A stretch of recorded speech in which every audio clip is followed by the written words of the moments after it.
उससे मिलने गए थे? तुम्हें समझ क्यों नहीं आ रही इमरान? कल रात को जो वाकया हुआ है ना, उसके लिए लोग कत्ल हो भी जाते हैं और कर भी देते हैं। चलो मान लिया तुम्हें मरने से डर नहीं लगता, मगर उस लड़की की इज्जत का ख्याल तो करना चाहिए ना तुम्हें। उसका क्या होगा? बस एक बार उससे मिलना चाहता हूँ। उसकी बहुत फिक्र हो रही है।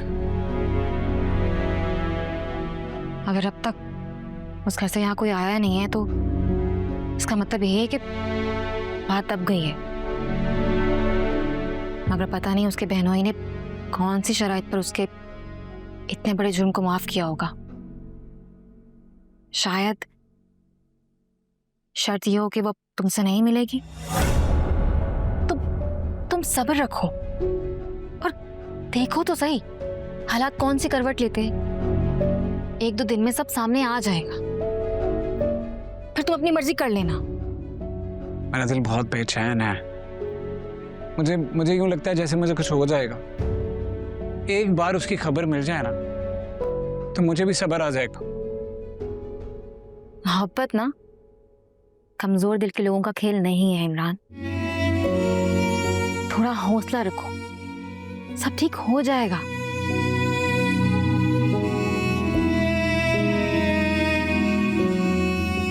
कुछ खाया तुमने?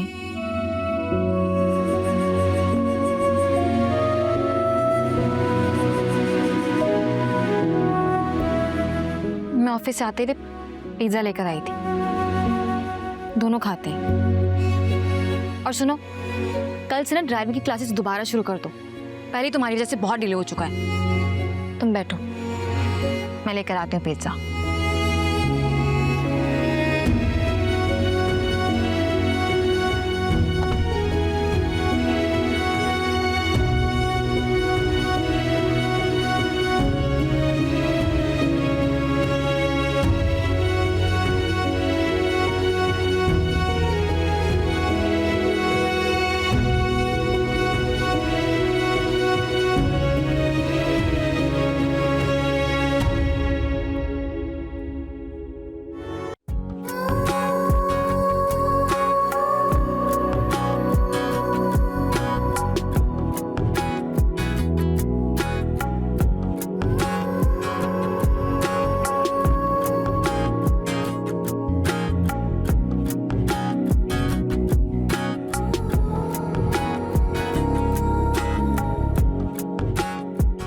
क्या बात है नादो?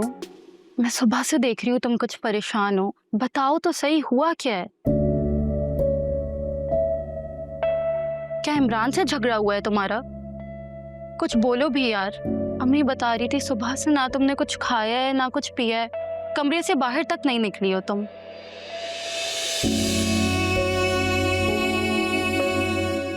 नादो, ऐसी कौन सी बात हो गई रात की रात में? कल तक तो तुम बिल्कुल ठीक थी। तुम कुछ बताओगी या मैं अम्मी को जाकर तुम्हारी और इमरान की पूरी लव स्टोरी सुना दूं? फिर वो खुद ही तुमसे उगलवा लेंगी। चलो ठीक है, अब अम्मी को ही बताना पड़ेगा। सॉरी,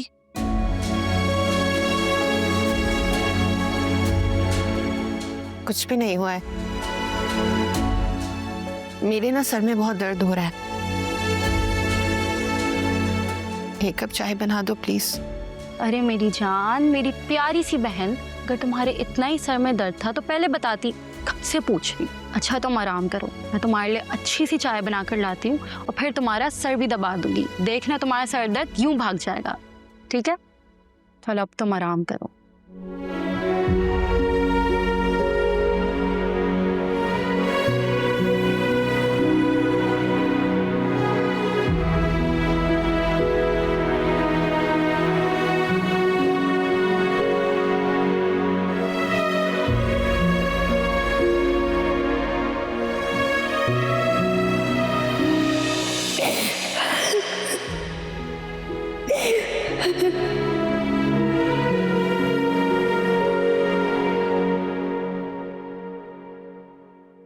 ये क्या हाल बनाया हुआ है हाजरा तुमने? हाँ, कसम से तुम्हें इस हाल में देखकर बिल्कुल भी अच्छा नहीं लग रहा है। क्यों तुम एक ऐसे शख्स के सहारे अपनी जिंदगी बर्बाद कर रही हो जिसको तुम्हारी बिल्कुल भी परवाह नहीं है?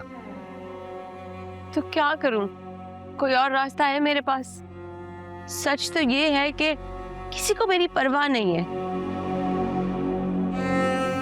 कोई एक शख्स भी मेरा हमदर्द होता, आज मैं इस जहन्नम में नहीं जी रही होती। देखो, ऐसा मत कहो हाजरा, हमें है ना तुम्हारी परवाह। मुझे है, मैं परवाह करता हूं तुम्हारी, लेकिन क्या करूं मैं, खुलकर कुछ कह ही नहीं सकता।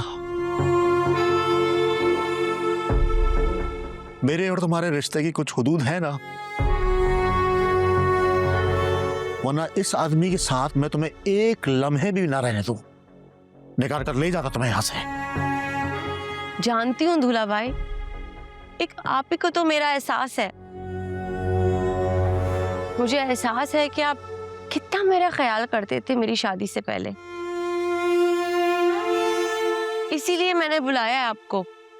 अम्मी अब्बू तो मेरी बात समझने को तैयार ही नहीं है, और आप हमारे खानदान के अहम शख्स हैं, सब आपकी बात मानते हैं। आप उन्हें समझाएं ना कि वो मुझे यहाँ से निकाले। मेरा दम घुटता है यहाँ पे, मैं मर जाऊंगी, खुदा की कसम मैं मर जाऊंगी। ऐसी बातें मत करो हाजरा, मैं तुम्हें कुछ भी नहीं होने दूंगा, कुछ भी नहीं होने दूंगा। चाहे इसके लिए मुझे सबसे झगड़ा ही क्यों ना करना पड़े, मैं कुछ भी नहीं होने दूंगा। सच कह रहे हैं आप? हाँ, 100%। क्या तुम्हें मुझ पर यकीन नहीं है? आप पर ही तो यकीन है। आपने शाजिया आपी को कैसे पलकों पर बिठा के रखा है। कभी कभी तो बहुत जेलस हो जाती हूँ मैं शाजिया आपी की खुशनसीबी पे। मेरे नसीब ऐसे क्यों नहीं है? शायद तुम्हें एक बात नहीं पता है। क्या? शाजिया और मेरी शादी जो है वो बस इत्तेफाक से हो गई, वरना रिश्ता जो है वो मैंने तुम्हारे लिए भेजा था। तुम ही बड़ी बेटी थी ना अजीम साहब की, और शाजिया जो है वो सौतेली थी, तो रिश्ता तो तुम्हारा ही मांगा था। लेकिन अजीम साहब ने कहा कि शाजिया जो है वो हमारी बड़ी बेटी है, सबसे पहले हम अपनी बड़ी बेटी की शादी करेंगे। बस इनकार नहीं कर सका मैं। क्या? इतना बड़ा जुल्म किया है मेरे सगे बाप ने मेरे साथ। मैं यहाँ पे अपने नसीब को कोस रही थी, और मेरे मुजरिम तो अपने माँ बाप ही हैं।